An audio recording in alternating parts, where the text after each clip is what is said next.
आमदार मंत्री लोकांचे पण फोटो त्यांच्यासोबत आहे. तो बहुतेक होऊ शकते की धनंजय मुंडेच्या पण त्यांच्यासोबत नाता असेल, क्योंकि तो पण धनंजय मुंडे पण तेच वृत्तीचा आहे जे वृत्तीचा अशोक खरात आहे. त्याच्यासाठी वर सखोल चौकशी व्हायला पाहिजे.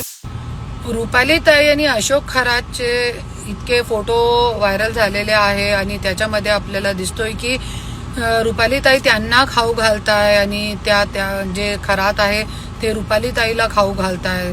रुपालीताई एकदम चरणामध्ये नतमस्तक होऊन असं इतकी तपस्या आणि इतका इमानी एतबारी जरी आपली पदासोबत केली असती तो आज महाराष्ट्राची महिलांचा भला झाला असता. आज महिलांची जो इतकी विकट परिस्थिती आहे आणि जसे खूप लोक रुपालीताईला पाठीशी घालण्याचा प्रयत्न करताय आणि आपल्याला अगोदर पण दिसलेला आहे की ज्या वेळे मोठे मोठे मंत्री लोकांवरती आणि असे कोई राजकीय व्यक्तीवरती कोणतीही गोष्ट येते तर त्यांना पाठीशी घालण्याचे काम करताय आणि असं पाठीशी घालून घालून ही आज महाराष्ट्राची ही अवस्था झालेली आहे.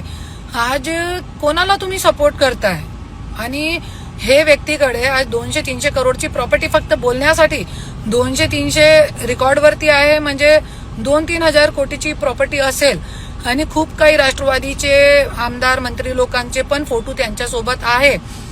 तो बहुतेक होऊ शकते की धनंजय मुंडेच्या पण त्यांच्यासोबत नाता असेल, क्योंकि तो पण धनंजय मुंडे पण तेच वृत्तीचा आहे जे वृत्तीचा अशोक खरात आहे.